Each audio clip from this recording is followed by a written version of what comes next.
It was like any other night when we went to Mia's house. Johnny cooked a tasty dinner. Bonjour à tous et soyez les bienvenus dans cette émission spéciale distributeur. Vous voulez devenir vendeur et vous avez entendu parler du fameux statut de VDI, vendeur à domicile indépendant. Alors qu'est-ce que c'est que ce statut? D'où vient-il? Et comment il s'articule de manière administrative? Eh bien toutes ces questions et puis bien d'autres questions, nous allons en avoir les réponses avec notre invité du jour qui est Michel Bielikov. Bonjour. Bonjour Loïc. Vous êtes expert en vente directe depuis des années, oui. Depuis des années, peut-être même depuis le début. Je suis dans la vente directe depuis 1980. Voilà, ce qui fait donc un bail en tout cas. Et vous êtes donc, vous avez votre propre cabinet qui est SGFI. Donc vous êtes tout indiqué pour nous parler du statut de VDI. D'autant que je crois savoir que vous étiez à l'origine des discussions. Est-ce que vous pouvez nous rappeler, nous raconter d'où vient ce statut de vendeur à domicile indépendant? Tout à fait. Disons que mon histoire dans la vente directe a commencé en 1980. À l'époque, pas de statut sinon le VRP ou le représentant, et encore de gros problèmes parce que il fallait en principe respecter une quantité de contraintes très difficiles pour une société.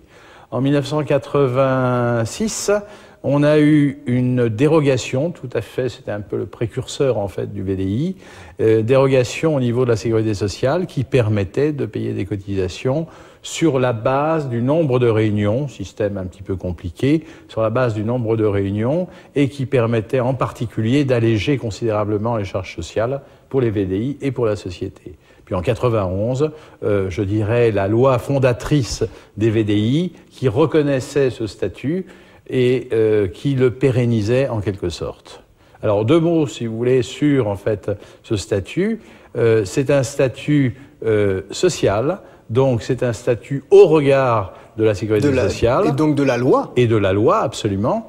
Et c'est un statut qui assimile, et je pèse mes mots, qui assimile le VDI à un salarié dans le domaine de la sécurité sociale, mais pas en ce qui concerne le droit du travail.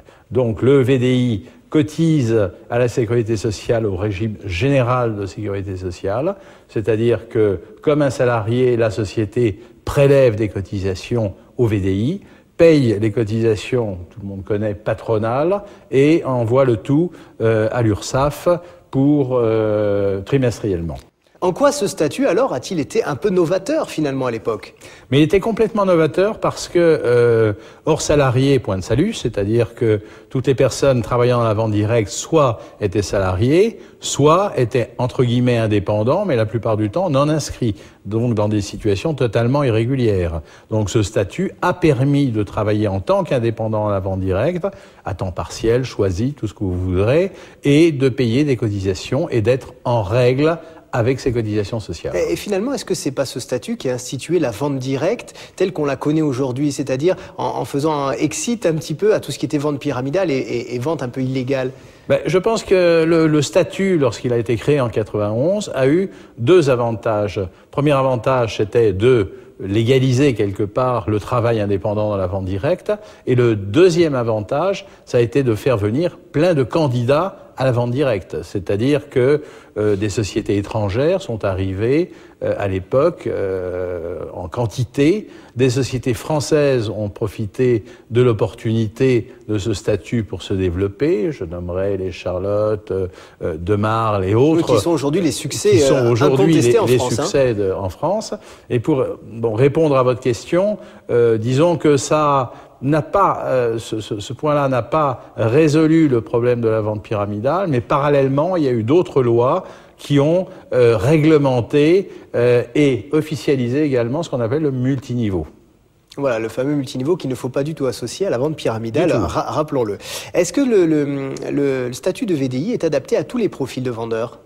Écoutez, le statut VDI aujourd'hui est quand même adapté à des vendeurs qui veulent prendre une activité à temps partiel, réduite, et donc elle n'est pas adaptée à celles qui souhaitent réellement faire une carrière dans la vente directe. Mais pour ces derniers, c'est une étape. Ensuite, ils s'inscrivent au registre du commerce, au registre des agents commerciaux, s'ils le souhaitent. Donc en fait, le choix du statut, bon, souvent est imposé par l'entreprise, mais il faut bien donc prendre en compte qu'être VDI, c'est plus pour une activité donc complémentaire, c'est ce que vous dites. Absolument. Alors, absolument. Le VDI, pour moi, est une période, si vous voulez, de transition vers un travail, je dirais, plus professionnel, ou alors c'est une situation qui peut perdurer à partir du moment où la personne souhaite se faire un complément de revenu. C'est-à-dire qu'après le VDI, il y a quoi, le statut de commerçant pour vous? Le statut de commerçant ou d'agent commercial. D'accord. Voire d'auto-entrepreneur.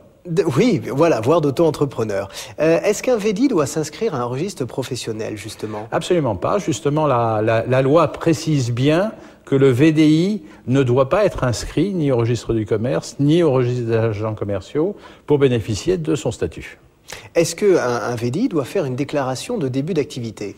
Oui, disons qu'avant c'était relativement peu courant, mais maintenant le fait d'avoir inscrit en fait la réglementation VDI dans le Code du commerce fait également obligation de faire auprès du fisc une déclaration P0I, plus exactement, qui est une déclaration d'existence. Donc aujourd'hui, un VDI ne peut pas être hors la loi, un petit peu comme on le disait tout à l'heure, quand il n'y avait pas ce statut, il y avait des gens hors la loi.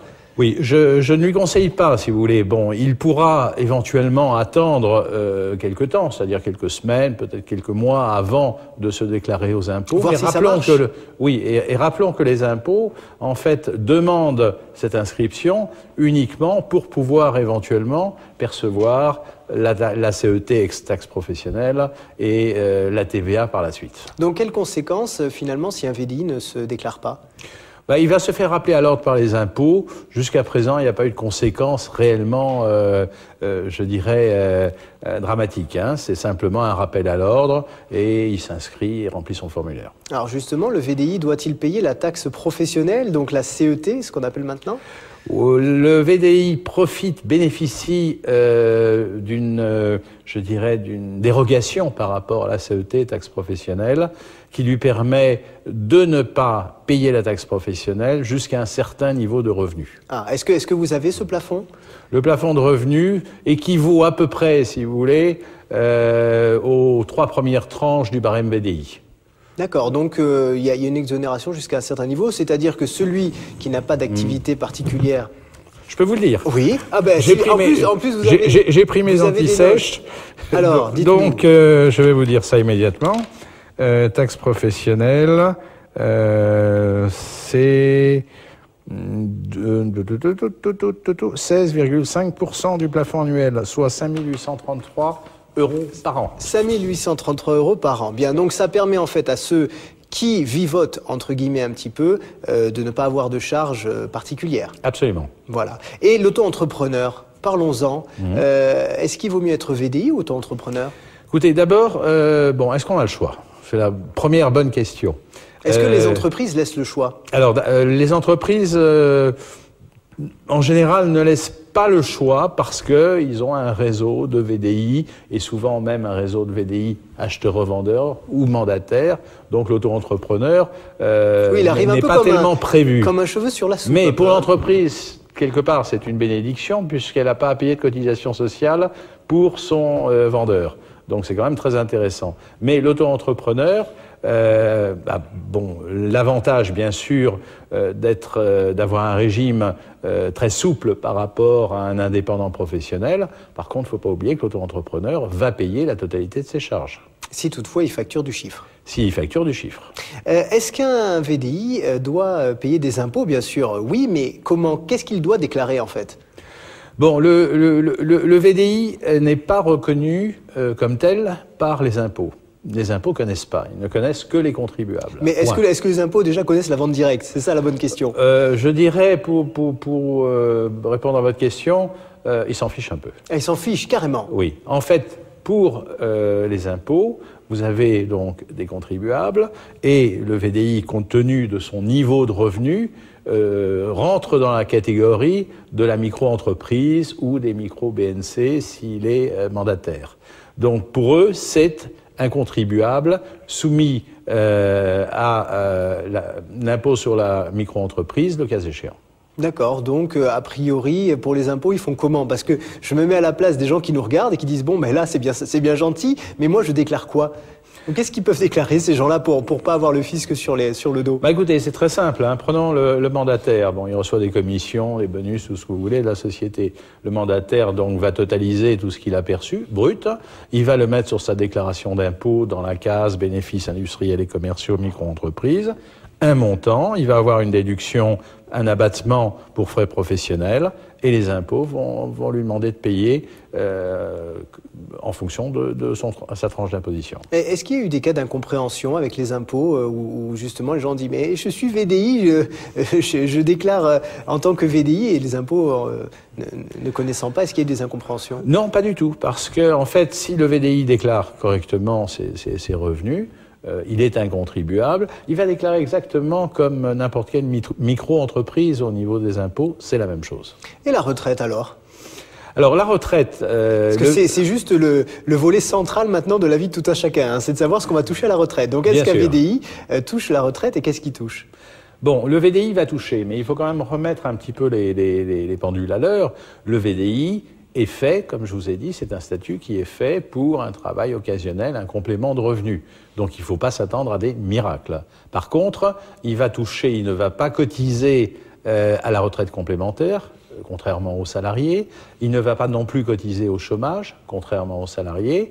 D'un autre côté, il payera moins de charges, puisqu'il ne payera pas les charges relatives à ces deux postes. En ce qui concerne la retraite, il va accumuler un certain nombre de trimestres par rapport, non pas à son revenu, mais à sa base de cotisation. Je ne rentre pas dans la technique, mais c'est un petit peu plus faible. Et donc, il pourra, une fois qu'il aura terminé son activité de VDI, avoir validé 1, 2, 3, 4, 8 trimestres de cotisation qui lui permettra, d'une part, de partir plus tôt à la retraite. Maintenant, le mot est un peu inexact, mais de totaliser ces trimestres nécessaires à son départ à la retraite. Et d'autre part, le VDI touchera, bien sûr, une pension par rapport aux cotisations. Alors, je fais une petite parenthèse. Est-ce que la solution, c'est tout simplement pas que les gens retraités deviennent VDI, en fait, pour avoir une retraite? C'est-à-dire que la vente directe, on sait que des retraités peuvent se mettre à la vente directe. Alors ça, c'est une petite parenthèse. Ça, je crois que c'est très important parce que, jusqu'à il y a quelques années, les personnes retraitées pouvaient reprendre une activité, mais avec des freins, des conditions, etc., un maximum de revenus. Tout ça est terminé. Donc maintenant, il y a une liberté à partir du moment où vous avez atteint l'âge fatidique qui est de 65 ans, il ne faut pas l'oublier, il y a une liberté complète de reprendre une activité indépendante. La seule contrainte, c'est si vous continuez la même activité. Mais supposez, je ne sais pas, qu'un salarié prenne sa retraite, il va être totalement libre ensuite de travailler en tant que VDI, le temps qu'il veut et de gagner ce qu'il veut. Quel avantage a le VDI, le statut de VDI, par rapport par exemple au VRP ? Écoutez, le VRP est un salarié, donc a priori les gens préféreraient avoir un statut VRP, mais il va payer beaucoup plus de charges, il va se retrouver dans un système, c'est-à-dire que là, il y a ce qu'on appelle le lien de subordination entre l'entreprise et le salarié. Oui, qui n'existe pas lorsqu'on est indépendant. Dans le VDI. Au contraire, il ne faut surtout pas qu'il existe. Et il est cultivé par les entreprises, ce côté indépendant. Absolument. Vous êtes indépendant, vous choisissez vos horaires de travail, vous choisissez votre rythme de travail. Le VRP, vous faites ce que je vous dis, moi, en tant qu'entreprise. Alors, à qui demander conseil si, par exemple, des gens nous regardent et qui veulent devenir vendeurs? On leur a donné des clés, bien sûr, mais est-ce qu'ils doivent aller voir leur entreprise? C'est leur entreprise qui détient les clés de tout ça? À mon sens, moi, en tant que conseil, je conseille essentiellement les entreprises. Je forme les entreprises, justement, à répondre et à bien connaître le statut de VDI. Il n'y a pas un client aujourd'hui de ma société qui n'a pas le guide du VDI que je lui ai fait sur mesure et qui lui permettra de répondre à toutes les questions que lui pose le terrain. Ensuite, si la société est un petit peu défaillante, ce qui peut toujours arriver, il peut se renseigner auprès de l'URSSAF, auprès des impôts directement. Eh bien, merci en tout cas Michel Bielikov d'être venu nous parler de ce statut de VDI. Et puis merci à vous de nous avoir suivis. À très bientôt pour une prochaine émission sur Vente Direct TV. Au revoir. Je vous remercie. It was like any other night when we went to Mia's house. Johnny cooked a tasty